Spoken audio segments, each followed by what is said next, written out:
Hello and welcome back to another Dune Awakening video. Oh boy, it is a very nice patch drop, and it is something, not to say I kind of expected it, but I was waiting for this patch note to appear before I start uploading some videos, and oh boy, it changes some of the videos that I have to upload or that I want to upload. And that goes without saying. Before we begin, don't forget to like, subscribe, hit the notification button and help this channel grow. I am trying to get 1,000 subscribers by the end of the year. Let's see if we can get to it. Yep. Okay. With that, let's start off with Dune Awakening patch note 1.2.10. Whew. Also big. Okay, this patch, it's more of a win, but unfortunately it's not pure win patch. Oh, I wish we can get a pure win patch, but you know what, at least it's better. In general, it is better. Alright, so let's do a quick little note on it. Alright, quick highlight is the 17 new Dune Awakening Dune Man building pieces for the Lost Harvest DLC owner. Alright, this is to make up their miscommunication, I would say. Okay, and I would say in future releases, list down what they want to give. Okay, instead of letting the player guess what you might get, because that's a little bit painful, and to avoid miscommunication, because people will miscommunicate or read it differently one way or the other. That's for sure. Okay, so highlight. We have the replacement for whatever building palette that you want to, which is nice, great. I hardly use it, or rather I did not really need to use it, because what I do, I just dismantle everything or demolish. So maybe this would help my building a little bit more efficient, faster in my building videos. Let's see how it goes. Now, first win is the loot for the PvP areas. Now it's going to be instance, which means it's going to be random from a specific, not say specific loot pool, but for more PvP catered loot pool, that's for sure. Of course, when you go to the highest end of, if you want the highest end blueprint, yeah, you have to go to PvP areas.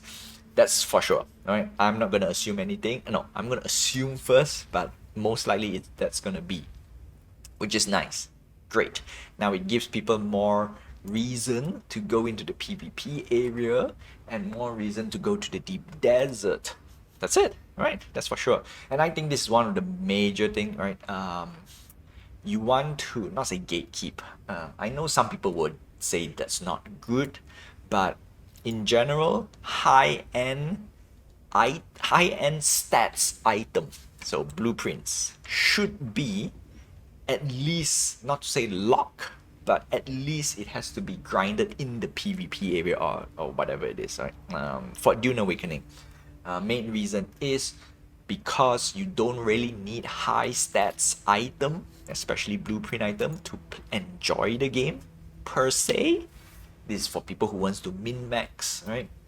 So that's that. And of course, with the recent changes where you can get all the Mark 6 items, no, not Mark, the resources to craft Mark 6 items kinda relatively without risk, especially in the PvE area on the deep desert. So yeah, give at least some incentive for people who wants to go into the PvP area, and that is this. Fantastic, right? Love it. I love this change. Now the only thing left is we need to get more dynamic events in the deep desert, right? In between the PvP, or you can bridge between the PvP and PvE areas. So I'm gonna let the dev cook for this. So this is a big win for sure. Next up, we have the ability to recover lost vehicles. Now this is very nice. People who lost vehicles to random stuff, and also because it's good, it also comes with, now does it cheapen the experience to lose an item or vehicle? Actually, in general, vehicle. We will talk about it later, okay? If I have enough time, I would definitely circle back to this guy. So that's one. Number 2, vehicle visibility distance has been drastically increased up to 2 kilometers. This is a big win, especially for defenders who go into the PvP area and got ganked. So this is a big deal. Now you can see the enemies fire rockets at you and you know where your enemies are. Big deal. Alright, that's a big win. Alright, next up, wind traps stop consuming filters when the base water storage is full. Okay, this is quality of life improvement, that's for sure. Next up, we have the Dune Man building pieces. Okay, again, this is a good gesture from the team because of miscommunication and whatnot. So that's nice. And I did say a little bit, like, at least if you're gonna give us a square foundation, give us a triangle foundation and a floor. Technically, I don't, you know what? This is nice. Technically, I don't really need it. Technically. Alright, this is me. For me, I would like to see is, if you want to do a base building pieces like the bare minimum, okay, square, triangle for floor, for the, what you call this, foundation, floor if you want to, or roof. Doesn't really matter too much, okay. Since we don't really need stairs, we don't need the angular pieces, although it's nice to have. Doors, yes, you know what, at least give us a door. Yeah, I don't want to use a garage, just a garage door, but question, right? Question. A flat surface wall, which is nice. More foundation. Oh no, roof. This is roof, I think. It looks like a roof. Okay, so roof, not a big deal as well. Like, it's nice to have, I would say, you know. But in general, give us the basic, which is this guy, this two, a door, and at least one more wall, right? Flat wall, and this. Okay, cool. But we are getting more than that, so fantastic. Kudos to the team. Whew. And next one, the biggest one, is that the bank inventory slot and volume has been increased significantly. As you can see, 530,000 volume. That's a lot.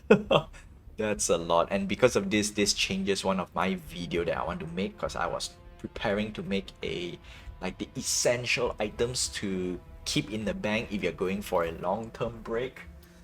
Whew, now I don't need it anymore. Yeah, literally obsolete before it got released. Okay, so that is that. Now we're gonna go through some of the smaller features and changes, because again, most of the patch notes that we get is a win, but there are some here that is like, it will change the, what you call this, the lore experience per se. Yep. Alright, so we're not gonna go too deep on this. You guys can read. Okay, and of course most of them are already covered. Alright, one of the biggest change as well, Dune Man garage door has now been improved, allowed the tread wheel to fit through it when it is open. Big deal. Come on. Lots of people cannot fit the tread wheel, and unfortunately they have to use penta shields. And of course penta shields eats up more energy or power. Okay. Now, first thing first, the next part that we want to go through, this is more of a questionable changes in a way. It has to do with combat. Number one is modified combat modified dash stamina cost while affected by the Suspensor Blast and Crippling Strike debuff. Alright, so we are getting 33% more. Okay, before you scream anything like, oh no, this is not good, or is it good? Question is, the Crippling Strike is now no longer slow the character to a crawl. Instead, sprinting is now blocked so that a player can only walk or dash while affected. The question is, this is mainly on the PvP side of things. Let me reiterate. And of course, this is one of the key aspects of enjoying Dune Awakening as an experience. The PvP section, not say PvP section, for people who wants to roleplay a little bit more, is that we are using more melee in Dune Awakening in general. Okay, so now obviously the one that people say, alright, melee is dead, is because of this thing. Okay, one of the things is when you do 1 versus 1, then Crippling Strike is kind of built into consideration, but maybe people are kind of, I'm just going to say, abusing it. If it's 1 versus 1, sure, right? Some of the adjustment the existing implementation is justifiable for one way or the other. But when you go 1 versus 2, 1 versus 3, or 3 versus 1, now you can keep on, what you call this? It's like a stun lock in a way, right? Everything else reduced to a crawl. So I do think one of the biggest reason is abusing, right? Skill abuse. So perhaps that's the case. But then again, this will affect a lot of people who wants to enjoy melee PvP. Okay, so that's that. And of course, changes of the duration, Crippling Strike debuff doesn't really matter anymore because now you can walk and dash, okay? So that's a bit painful. Suspensor Blast debuff from, oh wow, dropped from 6 to 5, so Suspensor Blast really got a nerf. Yeah. Crippling Strike, I don't PvP enough to give a very, what you call this, meaningful commentate on it or critique on it, but this would really change a lot of people's play habit. For people who don't PvP, yeah, life continues as normal. Okay, adjusted player stamina regeneration delay. Alright, that's not a big deal, but yeah, that 0.2 second is a big deal for PvP player again, right? Adjust lower tier melee NPCs to react to slower stagger. Alright, that's great. And doesn't really matter too much, right? It's just balancing. Again, before we go a bit further, combat balancing is always a dance in between, right? Make some changes and then see how player react, and then of course some changes have to be made or has to be made because some people are abusing some abilities, or I will put it an unfavorable gameplay experience intended by the developer. That's what I'm gonna put. Yup. Okay, next up, vehicles. Okay, here's also another big deal. This is, I think it's more of a loose or a question whether is it they're making the experience not so hardcore. Alright, so you can recover lost vehicles when your vehicle is removed from the world by sandworm. Big deal. Corelli Storm, okay, fair enough. This one I think it's a 50-50. I'm on the fence on it. And complete destruction via combat now can be or complete destruction via combat. This is the part where I disagree, right? Sandworm and complete destruction via combat. Yeah, this two is the most, I would okay, yeah, no. Especially the sandworm, alright? As it stands, sandworm is my number one no. If the sandworm eats your vehicle, it should be no go, right? You cannot recover at all. Now there are some reasoning behind it, is that, oh no, server lag, yada yada yada. So yeah, mostly people have to blame with server lag and whatnot. And in this case, out of my experience, I can safely say this. If you keep track on the sandworm activity, 95% you can get away without consequences. The 5% is there are some irregularities on the sandworm breach. I think they reduced that, or they kind of adjusted that to a point where, okay, you know what? If the sandworm breach and you're still not in your vehicle, or at least trying to get away, it's kind of your fault already. Because you really are greedy to a point like, I will wait until the last possible minute. No, okay? But still, there's supposed to be a little bit of balance behind it. Corelli Storm, okay, this is fair enough because sometimes you just got caught with under the storm. Again, if you are keeping track on the Corelli Storm and the warnings, it is a no-brainer that you will get caught in it, right? For me, there's only 1 or 2 occasions is that the Corellis Storm spawn too close from, not say from where my vehicles is, or usually in the deep desert you cannot find shelter in time per se, but for me I only got caught like 1 or 2 in the storm, and because of that I have like a few, how do I put it this way, condition, like the moment I spot a few things I will GTFO. So that's that. Next up, complete destruction via combat. Okay, so this part, unfortunately, I'm gonna go on the side and say no, because yes, ganking is a problem, but yeah, I would say I'll go to the side of no, is because you need to know the risk. If you're gonna go to PvP area, make sure you have a backup. Simple as that. Yes, unfortunately, the original, not say original, the original, no, I got used to it. Okay, you can blame me. You can say that I got used to it, but there is no reason to do this, in my opinion. However, unless they have a tracker tool and says, okay, you lost connection or whatnot, and then you lost the vehicle, sure, okay, then you can do your, or you can recover. Or in general, is your vehicle just mysteriously disappear. Okay, I know there are some occasions where your vehicle just disappear. It's neither destroyed by sandworm, Corellis storm, or complete destruction. It's like fall through and crack, or your vehicle just, yeah, I had that 1 or 2, which is rubbish. Okay, and then yes, recover lost vehicle makes more sense. Alright, so next up, alright, so we have a note. Vehicles destroyed in combat are not recoverable until they have been completely removed from the game. Yeah, no. Alright, this is a big no. Big no. Big no. Corellis Storm, 50-50. Yeah, that's it. Because this really cheapens the experience of losing and reason for people who do want to do a vehicle combat. That's it.